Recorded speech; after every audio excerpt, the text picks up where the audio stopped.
This hearing will come to order. I'd like to first thank our witness, Dr. Jon Kosloski, for testifying. He is our newly appointed Director of the All-Domain Anomaly Resolution Office, or AARO, an office Congress established in the fiscal year 2022, NDAA, to investigate this very serious problem of unidentified anomalous phenomenon, or UAP.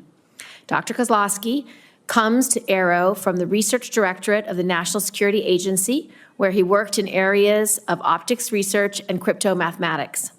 He previously served at the DoD Special Communications Enterprise Office. We look forward to regular engagements between you and the committee. When unidentified anomalous phenomenon enter our airspace, we need to know about it. We need to identify it, but in order to do that, we need to reduce the stigma and credibility challenges associated with these events. Our service members, scientists, foreign partners, and the general public need to know that their reporting, research, and analysis will be taken seriously and acted on in good faith. In the spirit of transparency, AARO recently released a consolidated annual report just a few months after releasing the first volume of the historical record report in March of this year. These public documents help highlight the challenges still facing this office, including the lack of timely and actionable sensor data, the need to revisit cases placed in the active archive, and the importance of improving reporting sources, both in the interagency and internationally. In this hearing, I want to probe a series of specific issues.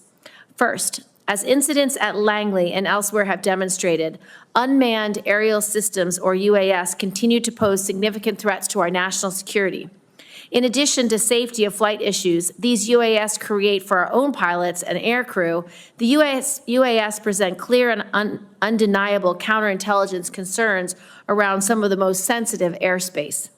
While standard UAS are not part of AARO's mission, your work on sensors at military installations across the country will be critical to making sure that we have the domain awareness necessary to accurately identify and track these objects.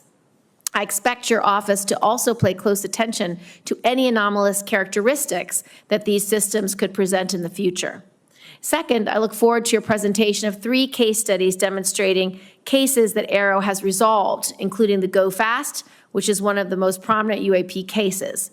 However, I believe it is important to acknowledge ongoing public interest in the Nimitz incident, the gimbal video, and other prominent UAP cases, and for AARO to share what it can about those cases as well. It's also important that AARO speak to unresolved cases and what types of anomalous activity have merited further analysis. And while I know AARO has gone through a period of transition over the past year, it is important to share these disclosures, both resolved and unresolved cases, with the public, even when a Senate hearing is not scheduled. Lastly, while some have been hesitant to come forward to AARO in the past, I hope that potential individuals with firsthand knowledge of unreported programs view your arrival in this position as an opportunity for a new start. AARO was created by Congress to do this work. Congress waived non-disclosure agreements for those who disclose information to AARO and gave AARO the authority to go and turn over every rock. I hope those with information to share use this opportunity so that we, as your senators who represent you, can do our jobs.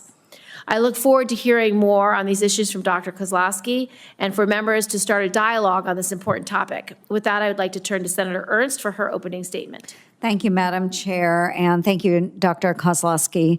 Our hearing today is about identifying UAPs and understanding their potential implications, which could range from technological advancements to potential threats to our national security. Are these phenomena tied to foreign adversaries such as China or Russia, leveraging advanced technologies beyond our current capabilities? Or do they represent unknown scientific phenomena that challenge our current understanding? We must answer these critical questions to ensure that our national security is not compromised.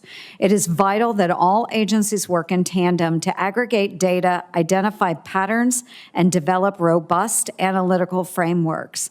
Our ability to detect, track, and respond to UAPs requires the latest technology and full cooperation from all government branches.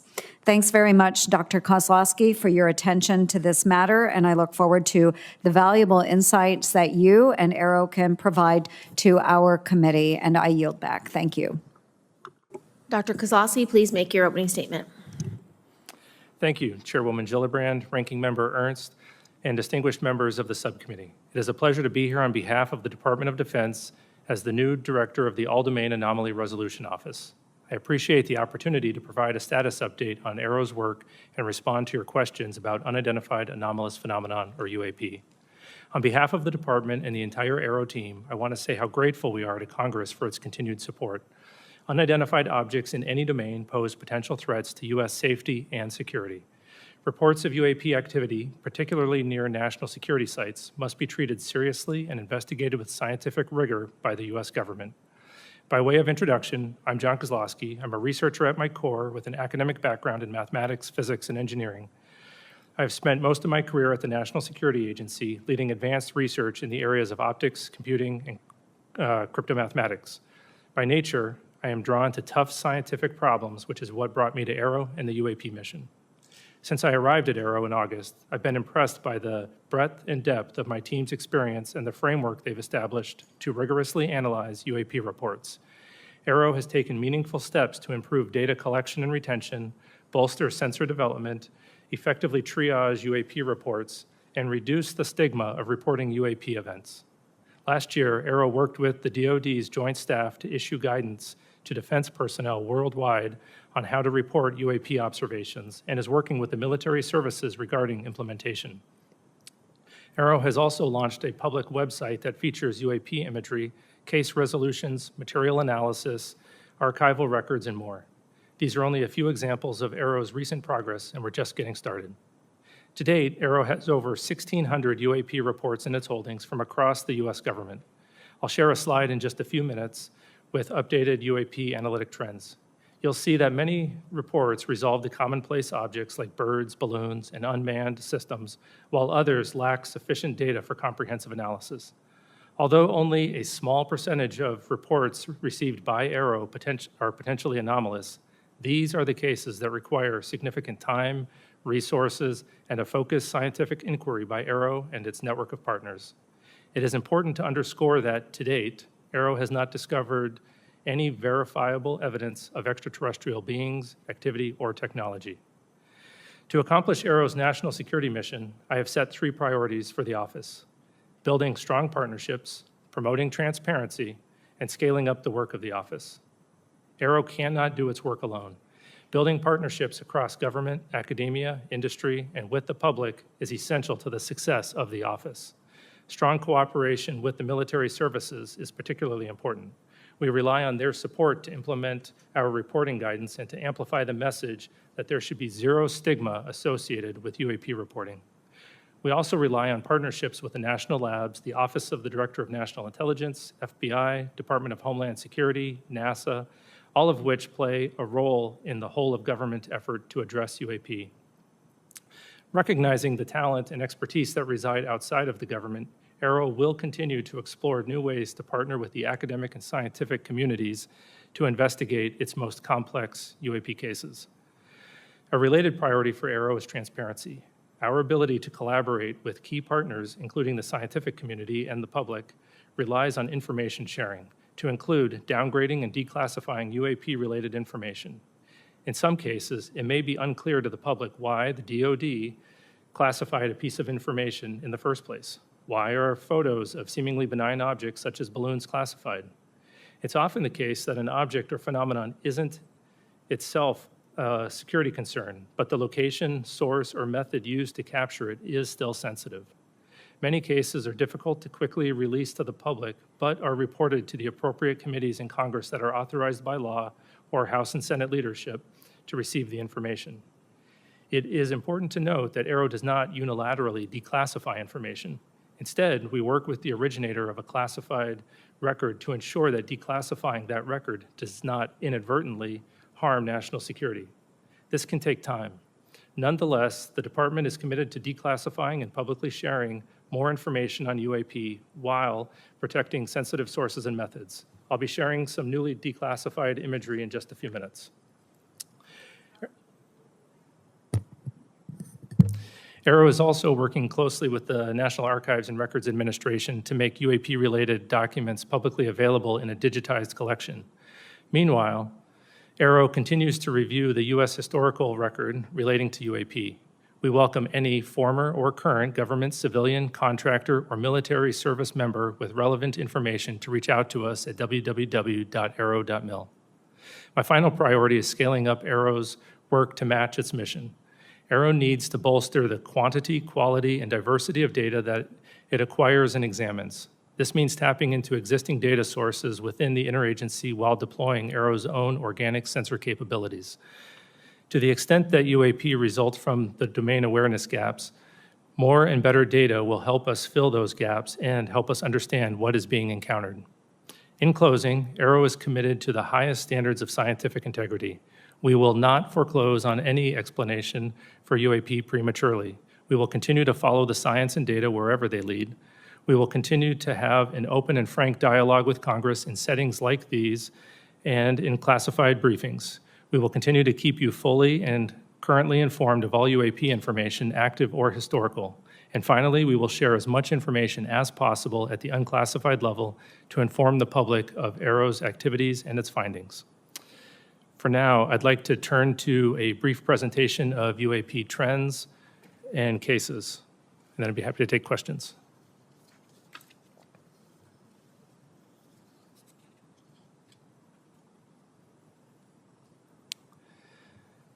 Okay, this chart represents the UAP reporting since 1996, and as has previously been discussed by AARO, that sensor placement seems to have caused a bias in our data, both geographic and at altitude.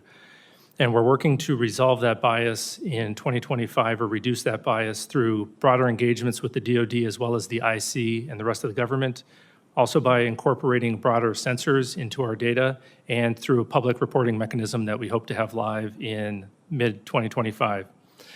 On the left side, it shows the altitudes, and we'll see it's a bit cut off. We'll see that most of the reporting occurs between 15,000 and 25,000 feet. That happens to be where most of our sensors are. And the reporting above and below that is also often coming from those same platforms. In the center, we'll see that the resolved cases have the vast majority being balloons and UAS. We're seeing a great increase in satellites recently, particularly with the launch of mega satellite constellations such as Starlink, where the satellites are catching what is called satellite flares or glint off the sun just after sunset or just before sunrise. And on the rightmost, we'll see the morphology or the shapes that have been reported. The majority have been lights or orbs. We think that there's going to be an increase in the lights with the mega constellations, but our most interesting cases, some of which I'll discuss later, are actually the shapes such as the triangles or the cylinders. And at the bottom, we'll see the geographic bias that I mentioned before, where most of the reports historically had been near the government sites. This bias has been reduced recently by reporting from the FAA. We now get weekly reports from them. And great thank you to our aviators for making those reports. It helps our analysis quite a bit. Okay, a case that we thought would be a transmedium case as it was reported is well known on the outside, known as the Puerto Rico case. It was data collected in 2013 when a Customs and Border Patrol aircraft observed an object flying near an airport in Puerto Rico. The green line in this diagram is the track that the airplane was taking, and those many crossed lines are the directions that the camera was facing at the time that the airplane was flying around the airport, and we'll watch the video in just a moment. The orange arrow in the center is where we assess that the UAP was actually flying, and transmedium means that it goes from one domain into another. In this case, it looks like it goes from the air into the water and then back into the air. We assessed that it was actually flying over the airport the entire time. And this video was taken with infrared, and what appears to be the transmedium part where it goes into the water is actually where the temperature of the water is equal to the temperature of the object, and the camera can no longer distinguish between the two. It's not that the object actually goes into the water. And so we assessed that the object, likely a pair of balloons or sky lanterns, was floating at about 7 knots over the airport and descending to about 200 meters. And this video will be released, and our report will be released later this year. The Go Fast was captured the public attention and congressional attention when it was made public in 2017. Looks like an object flying very fast over the water, very close to the water. Through a very careful geospatial intelligence analysis using trigonometry, we assess with high confidence that the object is not actually close to the water, but is rather closer to 13,000 feet. Diagram here shows as the platform is flying and capturing the object, if it is closer to the platform at a higher altitude, a trick of the eye called parallax makes it look like the object is moving much faster. And so we've written a detailed paper on parallax, released that on our website so that the public can literally check our math on this analysis. An interesting case, which I don't believe the public is familiar with, is captured in 2018 from a UAV flying in the Mediterranean, watching Mount Etna as it was erupting. And it appears that that object is flying through the plume of superheated gas and ash. This was a rather difficult case to resolve. We had to pull in support from a number of IC and S&T partners and even reach out to a volcanologist. And through very detailed 3D modeling and pixel-by-pixel analysis of the object as it's traversing across the clouds, they assessed that the object was actually 170 meters away from the plume and not flying through it. And to be clear, AARO does not believe every object is a bird, a balloon, or a UAV. We do have some very anomalous objects. It's just the nature of resolution. We can only resolve things that we understand. So we're now working on additional products where we can inform the public, Congress, and others of the objects as we're studying them, rather than once we've resolved them. With that, I'll take your questions. Thank you, Dr. Kosloski. I appreciate your testimony. It's been widely reported that individuals claiming firsthand knowledge of unreported UAP programs have been reluctant to engage with AARO. What message do you have for those individuals, and how will you work to gain their trust? I would let them know that Congress has gone out of its way to create the organization AARO specifically to conduct these sorts of investigations, and has uniquely empowered them to have access to all UAP-related information, whether that's historic or current. Mm-hmm. And we take that responsibility and those authorities very seriously. And so we have been reaching out to a broader community, encouraging folks who had talked to AARO personnel in the past and maybe felt uncomfortable to come back to us. We've met with several of their interlocutors and a couple of firsthand witnesses, and we are making great progress, and those firsthand witnesses that we have talked to do feel comfortable coming back to us. Mm-hmm. And so we hope that more folks that do have information would go to www.aaro.mil, fill out the form, send it to us so we can bring them in for interviews and add their information to our investigations. Thank you. I recently just read your report from March, your historic report, and I would encourage anyone who's interested in this topic to read the report, because when I was asked by a reporter about it, they said, well, it doesn't show any evidence of secret programs that have aliens. That's not how I read the report. What I read the report is the U.S. government took sightings extremely seriously over the last 75 years, put some of the greatest minds ever to analyze these cases because they assess them as some deeply unknown phenomena that may or may not cause threats, that may or may not be related to adversaries, but are certainly something that the U.S. government needed to know about. And what I read from this report is that we resolved numbers of cases, but in almost every instance, whether it was in the 40s, the 50s, the 60s, the 70s, the 80s, the 90s, the noughts, half the cases were unresolved. So I don't think this is an example of the government not taking these cases seriously. I think this is an example of our government spending 75 years taking these cases very seriously. And interestingly, for the group that put together this report, they didn't have access to any firsthand reporting. And so from my perspective, for whistleblowers and people who want to come in, please come in, because the purpose of AARO is so that the senators can do our job to provide oversight, accountability, and transparency, We find it very concerning that our pilots, that our Navy officers, that people who have sightings of UAPs are denigrated, are somehow dismissed or disregarded. They need to be protected. This is a huge issue for national security because, number one, we don't have domain awareness, which is very problematic.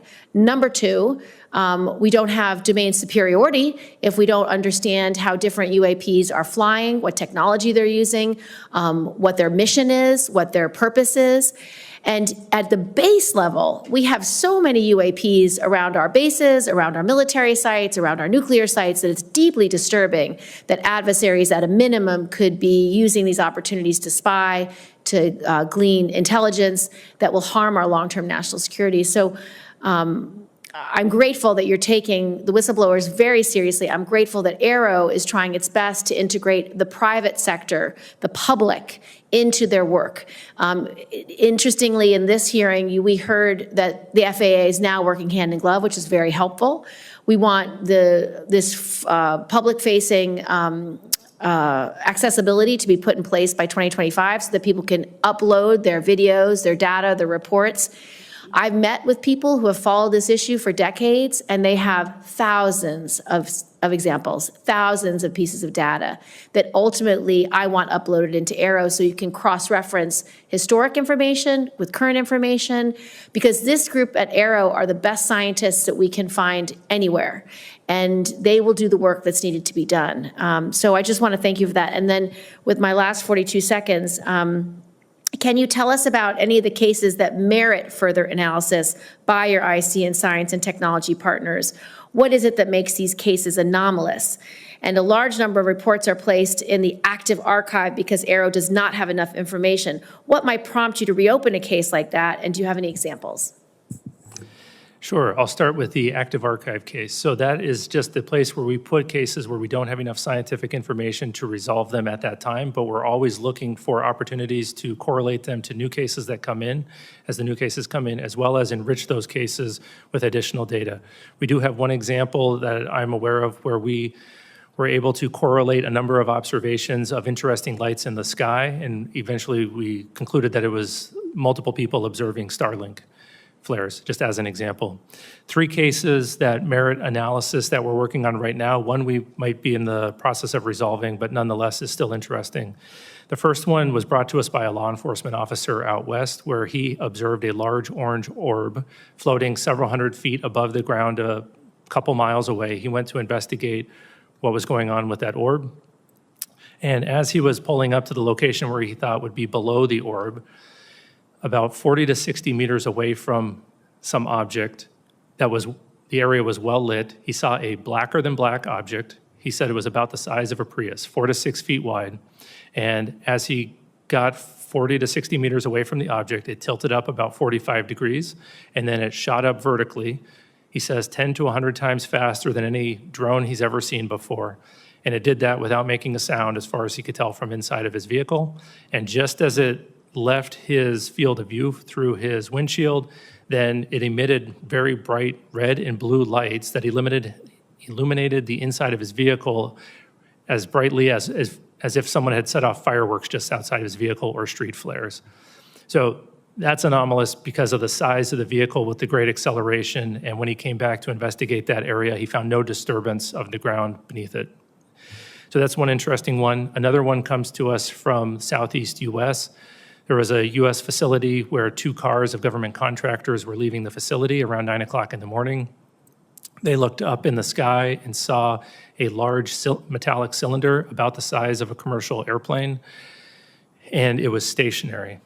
They observed that there was a very bright white light behind or around the object. They saw it stationary for 15 to 20 seconds, and then it disappeared.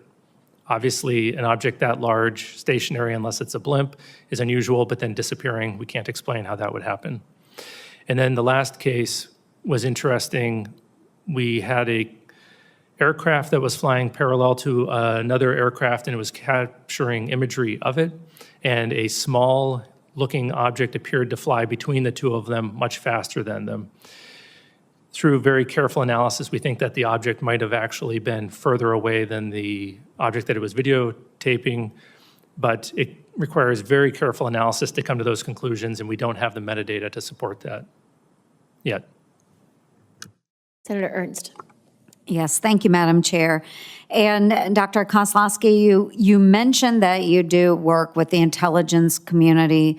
You're working with the FAA. Has AARO involved academia? Have you gone to universities? Do you have outside organizations that you are working with? And if so, can you walk us through some of that collaboration? Sure. Right now, most of our collaborations that are veering towards academia are with university-affiliated research centers associated with universities or with FFRDCs. Our partnership with universities, I would say, is lacking right now. We have some one-off associations with university professors. However, that's our fault, and it's largely because of the need to declassify data. We need to give the professors something to work on before we can really engage them. So we're working significantly on a declassification effort. We've hired a number of declassification experts, and we're going to be trying to get cases like the ones that I just discussed here declassified so that we can engage with the universities on a regular basis and provide them the data. Talking to a scientist without data is going to be rather disappointing. So hopefully in 2025, we'll be increasing those efforts. Right. Well, I appreciate that. I think there's a huge pool of talent out there that you should tap into. Given the public's growing concern and interest in UAPs, how do you balance the need for the transparency that our public is demanding with the potential risks of revealing classified defense information?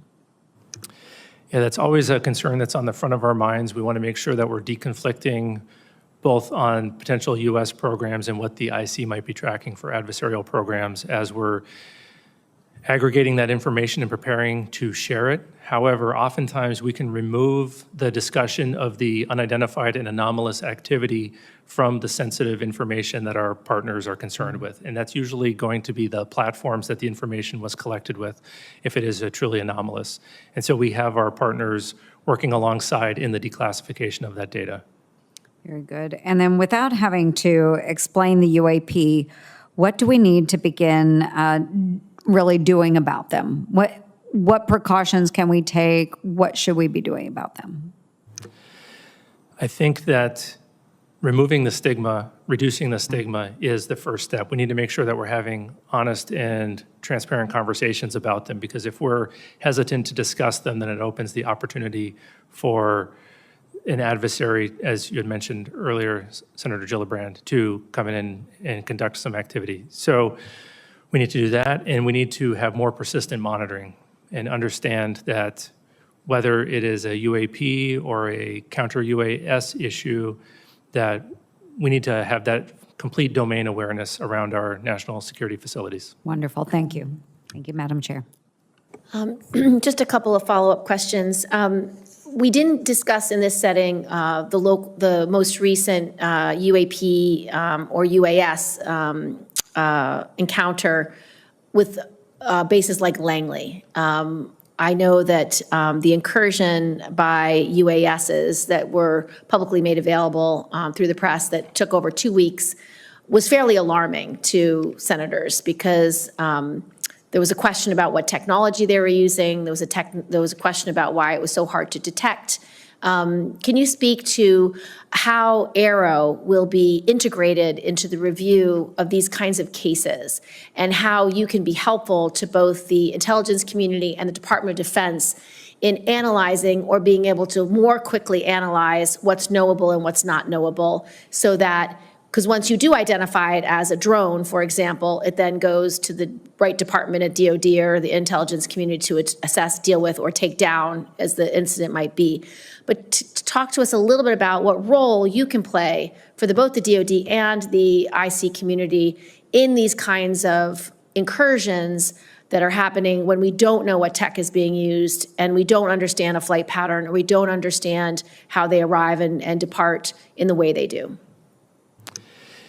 Yeah, we are generally going to be supporting them through an advisory capacity as an organization that naturally needs to conduct baseline experiments of the environment to see what normal looks like, whether it's balloons, birds, anomalous activity, or drones flying through an environment, we're going to gather a lot of data that will allow us to characterize an environment very well and then detect and follow those tracks, hopefully rather efficiently. There's also a lot of overlap in the type of sensors that are going to be used for the counter-UAS mission and the UAP mission, whether that's active detection like radars or passive like cameras. And so as AARO is trying to push the bounds on detectability for UAP, we're hopefully going to have best practices that we can also provide to the counter-UAS, and potentially we might have additional technologies that we can offer them to support. I'd like to just address a little bit of reporting and feedback. As you know, AARO is required to develop a mechanism for the public to report UAP information. Now that that mechanism for current and former military, civilian, and contractor personnel has been established, can you speak to AARO's plans for a public reporting mechanism, and how did AARO arrive at this approach, and were other options considered? And second, for pilots and operators who have reported a UAP, what feedback, if any, has AARO provided to these individuals related to what AARO is doing with their report and how the report has been resolved? How does such feedback or lack thereof impact the frequency of UAP reporting? Yeah, the public reporting mechanism that we've decide to go with is going to look similar to the reporting mechanism that we currently have for historical events, where we're going to ask folks to go to our website, download a PDF form, put in the narrative for their account, and then email that to us with accompanying media. Usually it'll probably be imagery. We went with that option because we thought, one, we could do it rather quickly, we could do it efficiently, make it very cost-effective for the taxpayer, but also we think we can gather all the data that we're going to need to conduct our analysis, and then we're going to have that feed into an automated processing system that will cross-correlate that against all the other public reported cases as well as the U.S. government cases. We did consider a number of other reporting mechanisms as to include automated online forms as well as cell phone apps, and we ultimately decided that this would be the safest, cheapest, and easiest to maintain in the future while protecting the private information of the individuals who are reporting. Regarding the feedback from the resolved reports, right now we don't have a good feedback mechanism. It's fairly informal. We're working on building a case management system that AARO will use at all classification levels, and hopefully in that we'll be able to provide feedback as the case is going through the resolution process. We have multiple phases. Then the folks who report that, whether it's a pilot at the classified level or someone potentially reporting through another mechanism, they'll get that automated feedback. And then it is not determined at this point yet how much information we'll be able to include in that feedback where it is in the process. It'll depend on the classification of the resolution of the case. My final question is there anything that you need to tell the Senate that you need from us, whether it's funding, whether it's support, whether it's legislation? Is there any requests that AARO has of us or anything else you need to brief us on for us to be able to do our jobs to protect our service members as well as integrate public interest and public data and information into the future analysis efforts of AARO? So first of all, I want to say thank you again. I think that the authorities that we have are remarkable, and I think that we are well-resourced as an office. The only ask that I would have is that you continue to champion us, particularly with witnesses, encourage them to come forward and report to us so that we can have a more fulsome investigation of the potential historic or ongoing legacy programs. Thank you so much. Hearing adjourned.